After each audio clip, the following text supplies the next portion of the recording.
على رسوله الكريم أما بعد أعوذ بالله من الشيطان الرجيم بسم الله الرحمن الرحيم لا تمشي في الأرض مراحا صدق الله العظيم।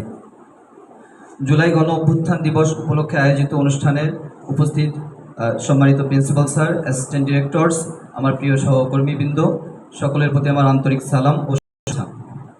বক্তব্যের শুরুতেই স্মরণ করছি জুলাই অভ্যুত্থানে শহীদ হওয়া সকল শহীদ তাদের জান্নাতের কামনা করে এবং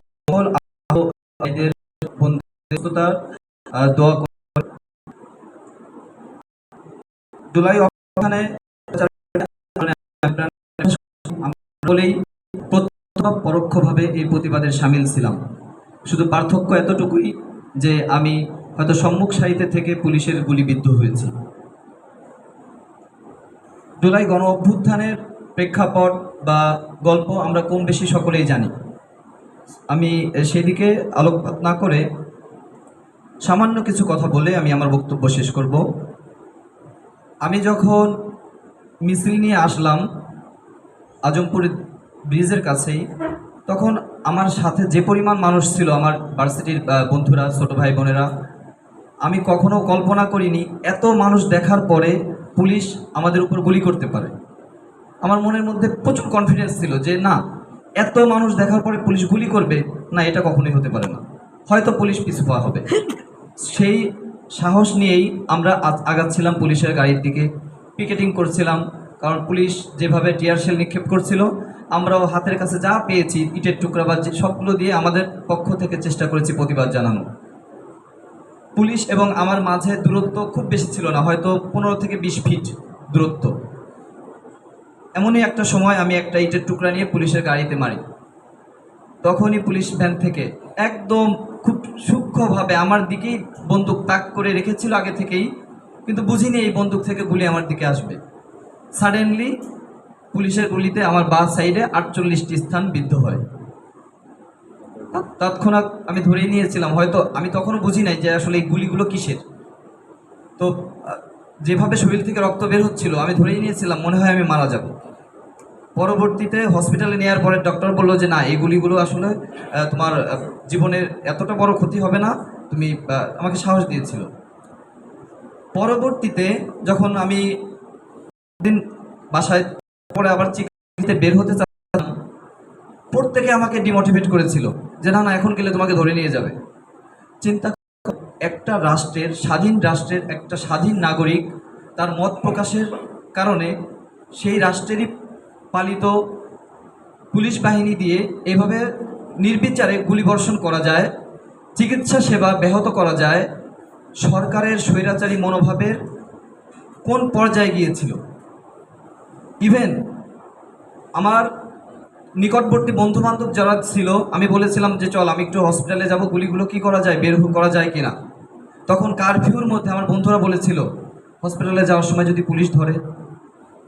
এখন বোঝ, যদি এই মুহূর্তে পুলিশ ধরে রাষ্ট্রদ্রোহী মামলা দিয়ে আমাদেরকে জেলে ঢুকাবে, কবে বের হব তার নিশ্চয়তা নেই। হয়তো ওই মুহূর্তে শহীদ হওয়াটাই বেটার ছিল পুলিশের হাতে ধরা খাওয়ার থেকে। তখন আমি সুচিকিৎসাটা পর্যন্ত নিতে পারি নাই। এই স্বৈরাচার শেখ হাসিনা তখনও সহানুভূতির নাটক চালিয়ে গিয়েছিল, যেভাবে প্রতিনিয়ত বলতো স্বজন হারানোর বেদনা আমার থেকে আর ভালোকে বোঝে। তার কাছে যেন তার পিতার একমাত্র স্বজন, তার পিতা হারানোর কষ্টই একমাত্র কষ্ট। পৃথিবীতে আর কারো মা বাবা ভাই বোন কেউ মারা গেলে তাদের হয়তো কষ্টটা আলাদা, তাদের কষ্ট কম, তারা লোয়ার ক্লাস, তিনি আপার ক্লাস, তার কষ্ট সবচাইতে বেশি। সেই চিন্তা করেই শেখ হাসিনা হসপিটালে গিয়ে যখন পেশেন্টদেরকে দেখতে গিয়েছে, কত বড় নিদারুণ আমি কল্পনাও করতে পারি না। যে মায়ের জাতি, একটা মহিলা মানুষ, তার অন্তরে হয়তো কিছুটা মায়া তো বেশি থাকার কথা ছিল। হসপিটালে যে তিনি বলে এদের কোনো ট্রিটমেন্ট দিবেন না, এভাবে ফেলে রেখে দেন।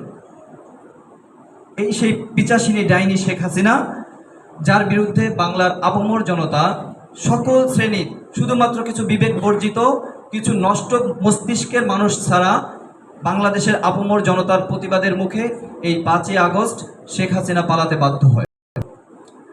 আমি একটা কথা বলতে চাই, শেখ হাসিনাকে এখন মনে হয় অনেক কিছু শেখার আছে তার জীবনে। একটা মানুষ যখন স্বৈরাচারী মনোভাব নিয়ে দমন পীড়ন চালায়, তখন সে ওই ক্ষমতার মসনদে থাকলে বোঝে না যে তার অধীনস্থদের মনের মধ্যে কোন ধরনের ক্ষোভ তৈরি হয়। শেখ হাসিনা জনগণের প্রতিনিধি থেকে জনগণের মালিক বনে গিয়েছিলেন। তিনি জনগণকে তার দাস হিসাবে ভেবে নিয়েছিলেন। ভাবত দেশটা তার পৈতৃক সম্পত্তি এবং দেশের একচ্ছত্র মালিক শেখ হাসিনা।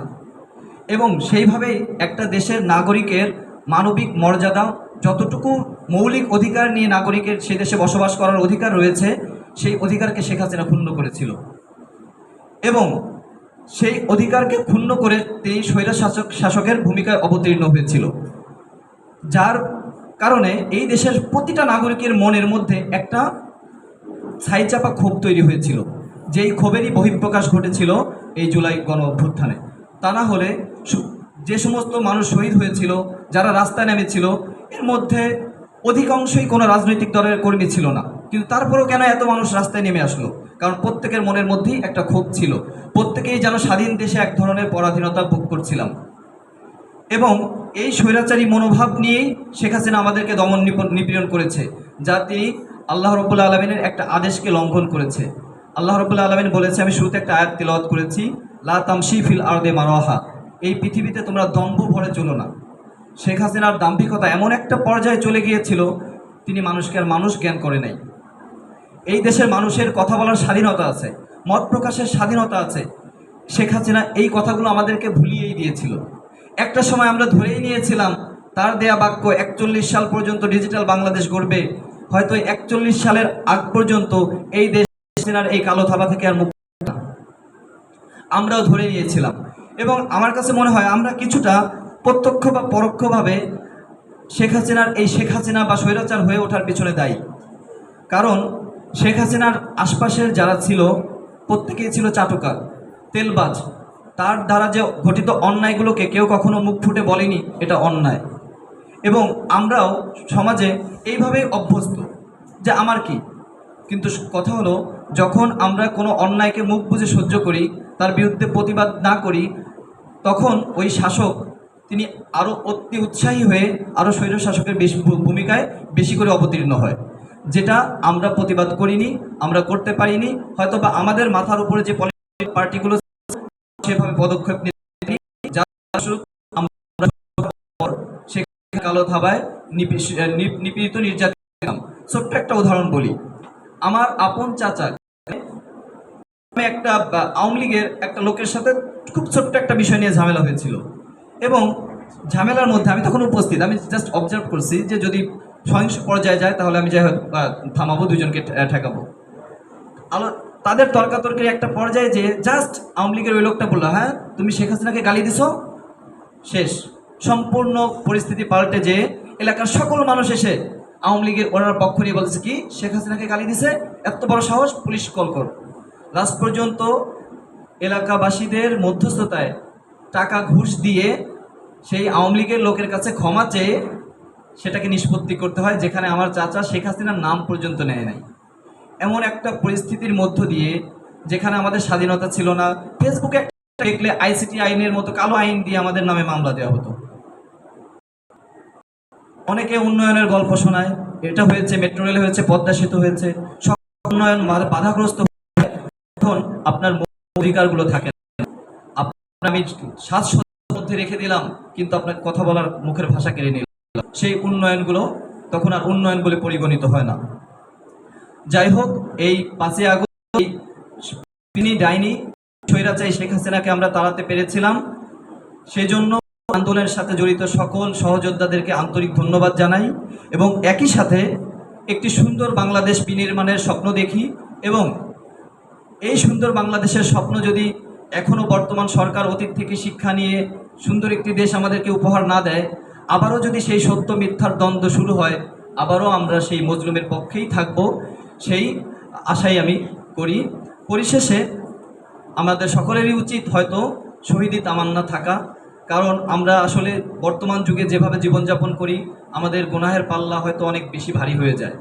এই জন্য অন্তত নিজেদের মনের মধ্যে অন্যায়ের প্রতি প্রতিবাদ, অন্যায় দেখলে প্রতিবাদ করা, বা সর্বক্ষেত্রেই যদি কোনো সময় কোনো ধরনের বৈষম্য, অন্যায়, অবিচার থাকে সেগুলো যদি মুখ ফুটে বলতে পারি, সেই অন্যায় করতে যেও যদি আমার মৃত্যু হয়, অন্তত আল্লাহ সেই ওসিলায় যদি আমার মৃত্যুটাকে শহীদ হিসাবে কবুল করে নেয়, পিছনের গুনাহ থেকে হয়তো বেঁচে যাব।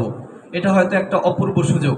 এই জন্যই হয় সকলের প্রতি উদাত্ত আহ্বান, মনে শহীদি তামান্না রেখে যেখানে যে অন্যায় বা কাউকে স্বৈরাচার হয়ে উঠতে না দেয়া, অন্যায় দেখলেই প্রতিবাদ মুখর হয়ে উঠতে পারি, সেই উদাত্ত আহ্বান জানিয়ে দেশের সকল জুলাই অভ্যুত্থানে আহত সকল অসুস্থ ভাইদের সুস্থতা কামনা করে এবং শহীদদের দোয়া করি আল্লাহ যেন তাদেরকে জান্নাতের উচ্চ মাকাম দেয়, সেই আশা ব্যক্ত করে আমি আমার সংক্ষিপ্ত বক্তব্য শেষ করছি। আসসালামু আলাইকুম রহমতুল্লাহ।